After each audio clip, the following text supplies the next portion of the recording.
Olá, espero que esteja tudo bem com vocês, com seus familiares, com seus entes queridos, com as pessoas que vocês amam nesse momento tão difícil.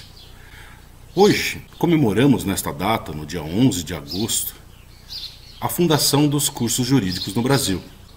Em razão desta data, tradicionalmente é realizada no curso de Direito das Faculdades Integradas de Jaú a nossa Semana Jurídica de Palestras. Mas infelizmente, em razão desta pandemia, neste ano nós não teremos essa semana de palestras.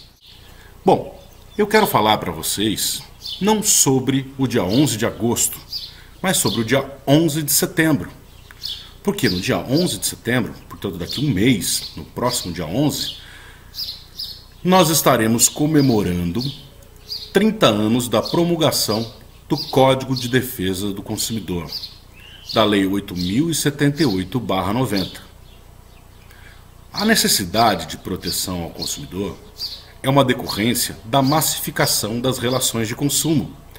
Esta massificação, trazida com a oferta, uma grande oferta de produtos, serviços, técnicas de marketing e oferecimento de crédito, causou um desequilíbrio nessa relação negocial que até então era tutelada pela legislação civil, pelo Código Civil, como uma relação entre particulares. Então, em razão deste desequilíbrio causado pela massificação das relações de consumo, que tem início na Revolução Industrial e se intensifica com a Primeira e a Segunda Guerra Mundial, levou o consumidor a se tornar a pessoa vulnerável na relação estabelecida com o fornecedor.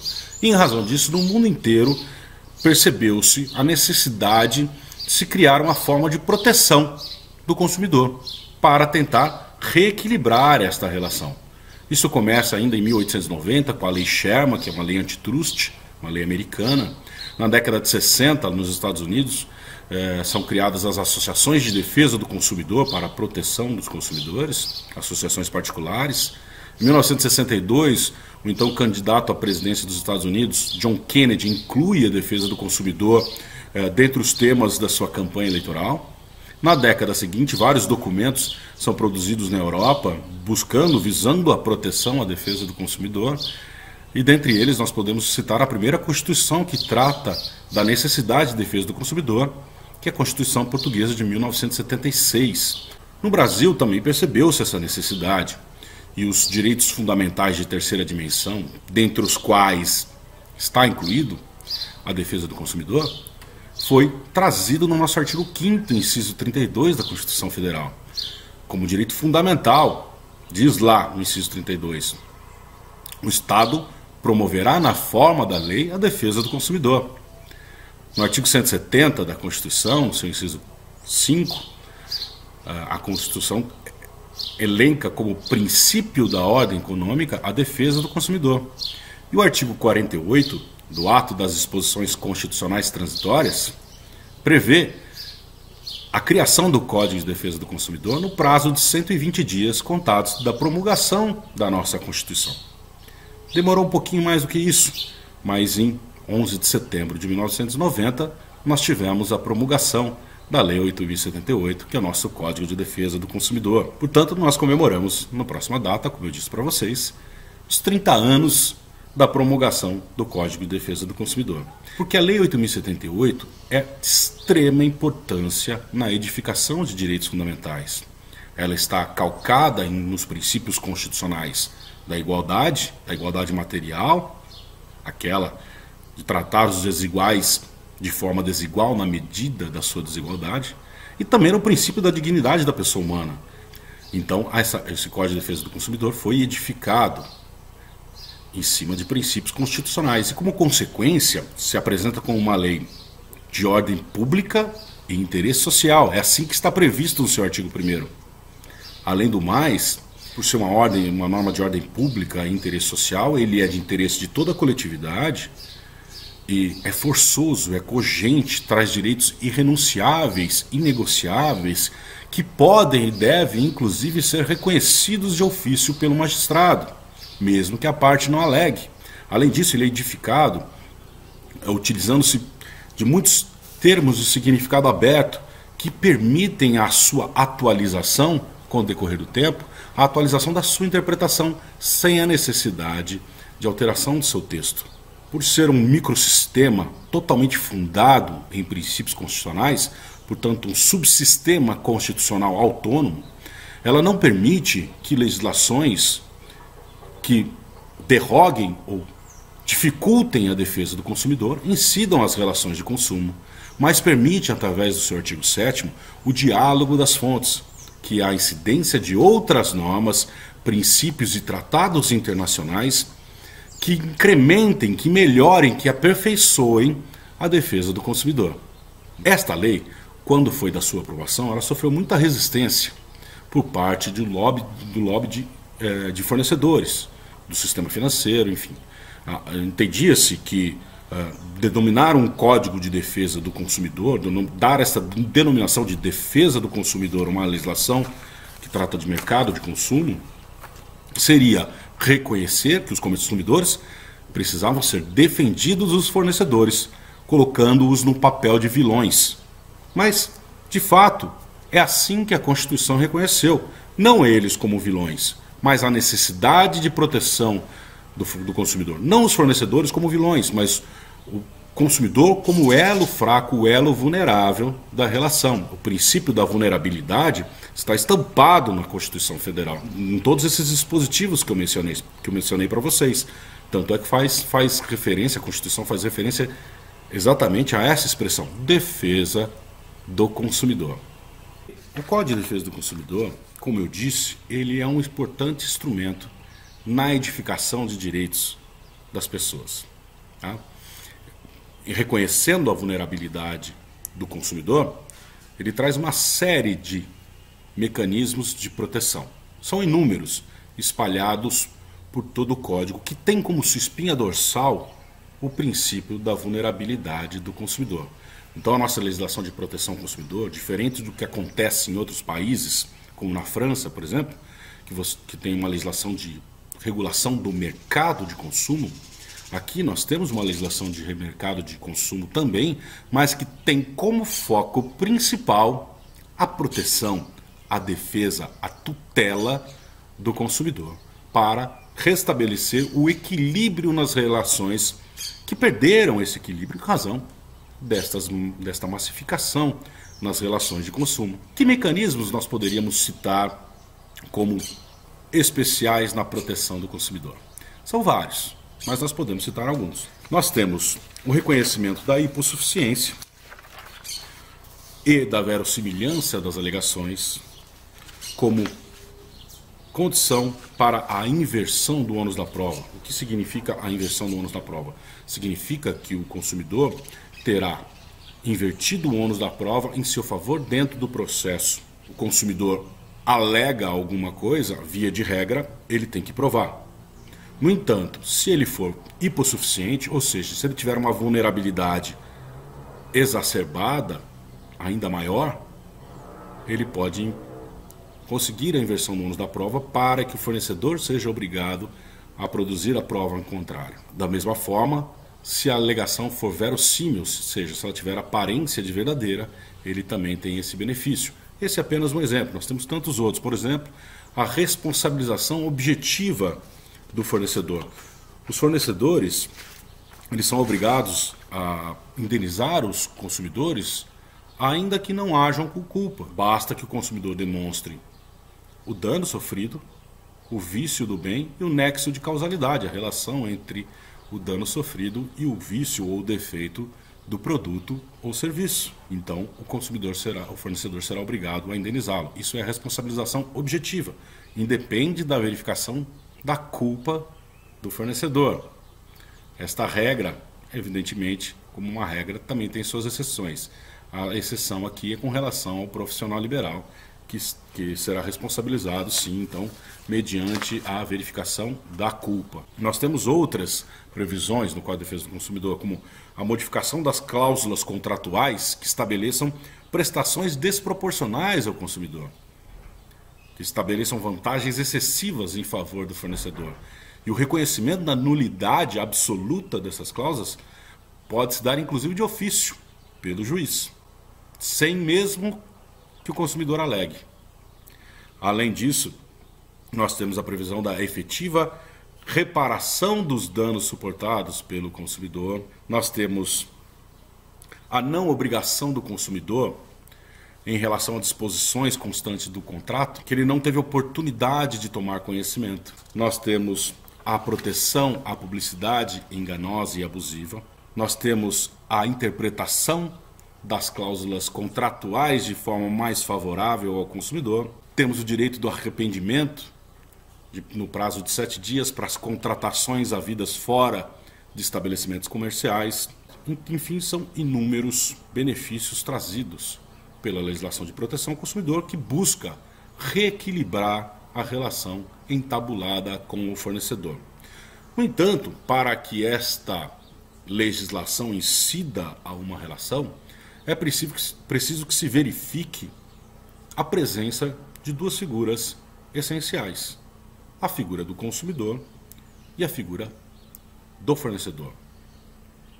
Diz o artigo 2º do Código de Defesa do Consumidor que o consumidor é toda pessoa física ou jurídica que adquire ou utiliza produto ou serviço como destinatário final. Bom, a princípio parece fácil de identificar. Aquele que não revende ou aquele que não transforma é destinatário final. Sim, ele é destinatário final fático. De fato, ele não está repassando o produto ou serviço e nem transformando o produto ou serviço para repassar. No entanto, há um entendimento predominante de que para que ele seja considerado destinatário final, é preciso que ele seja destinatário final fático e também econômico, ou seja, que ele não vá utilizar este produto ou serviço por ele adquirido para o desenvolvimento de uma atividade econômica.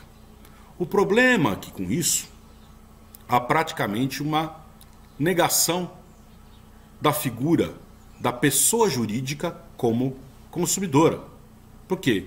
É difícil imaginar uma situação em que uma pessoa jurídica vá adquirir produtos e serviços como destinatário final e não vá empregar, ainda que indiretamente, no desenvolvimento da sua atividade negocial, da sua atividade econômica. Neste caso, para esse entendimento predominante, para ser consumidor tem que ser destinatário final fático e econômico. Mas, se ele for destinatário final fático e não for econômico, no entanto for vulnerável, então também ele será tutelado pela legislação de proteção ao consumidor. Então o que faz esse entendimento predominante na jurisprudência e na doutrina é exigir para a caracterização do consumidor seja destinatário final fático e econômico, podendo substituir essa destinação final econômica pela vulnerabilidade. Mas nós precisamos ter no outro elo da relação a figura do fornecedor. E quem é o fornecedor? Vamos ver como é que está previsto no Código de Defesa do Consumidor?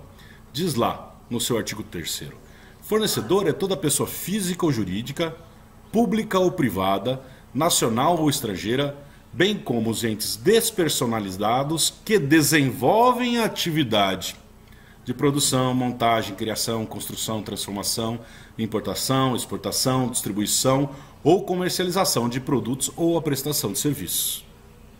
Então, este rol de atividades é um rol meramente exemplificativo. Outras atividades podem ser incluídas nesse rol, mas desde que haja habitualidade por parte do fornecedor. E aí então nós teremos, havendo a presença mínima dessas duas figuras, nós teremos a presença do consumidor e a presença do fornecedor, então uma relação de consumo e sendo tutelada pela legislação de defesa do consumidor.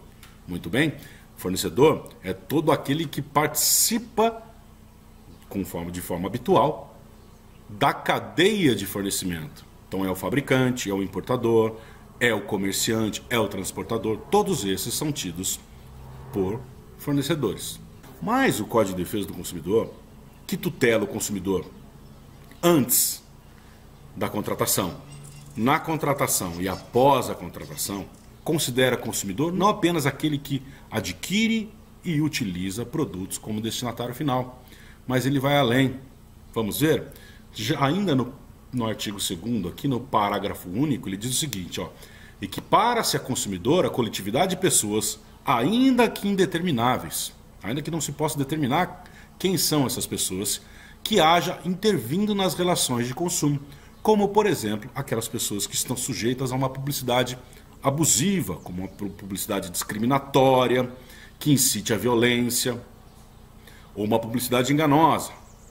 Mais adiante, no seu artigo 17, dentro da seção que trata da responsabilidade pelo fato do produto ou serviço, responsabilidade pelo dano causado por produto ou serviço defeituoso, dentro dessa seção, no artigo 17, está dizendo o seguinte: para efeitos dessa seção, equiparam-se aos consumidores todas as vítimas do evento. O que significa que o Código de Defesa do Consumidor considera que todas as pessoas que sejam vítimas de um acidente de consumo estão tuteladas pela legislação de defesa do consumidor. É o que aconteceu, por exemplo, com acidentes aéreos no Brasil, com avião caindo sobre casas, entrando em galpões. As pessoas, todas as pessoas que foram atingidas por esse acidente, por esses acidentes, e que não eram consumidoras, não estavam adquirindo ou utilizando produtos ou serviços da companhia aérea, foram também equiparadas a consumidores por serem vítimas de um acidente de consumo. Olha só como o Código de Defesa do Consumidor amplia a sua proteção. E mais adiante, no seu artigo 29, ele traz a proteção do consumidor para todos aqueles que estão expostos às práticas comerciais e às práticas contratuais. Ele diz o seguinte, para os fins deste capítulo, que é o das práticas comerciais, e do seguinte, que trata das disposições contratuais, equiparam-se aos consumidores todas as pessoas determináveis ou não expostas às práticas nele previstas. Então, aqui o Código de Defesa do Consumidor amplia ainda mais a sua proteção, tutelando todos aqueles que estão sujeitos às ofertas, a venda casada, que é uma prática ilegal. Então, o Código de Defesa do Consumidor ele é um instrumento que enfrentou resistência, enfrenta ainda na sua interpretação, enfrenta um certo acanhamento dentro dos julgamentos, de uma forma geral, dentro da jurisprudência, um acanhamento da jurisprudência na sua aplicação, mas é um instrumento de grande importância na edificação de direitos fundamentais, na proteção da dignidade de todos, porque todos são em algum momento consumidores, mesmo aqueles que em muitos momentos figuram como fornecedores, em algum momento acabam adquirindo produtos e serviços. Por isso, a proteção do consumidor é um direito transindividual que pertence a todos, a toda a sociedade. Muito bem? Então eu trouxe para vocês aqui algumas considerações sobre a proteção do consumidor, sobre o Código de Defesa do Consumidor, que comemora no próximo dia 11 de setembro 30 anos da sua promulgação.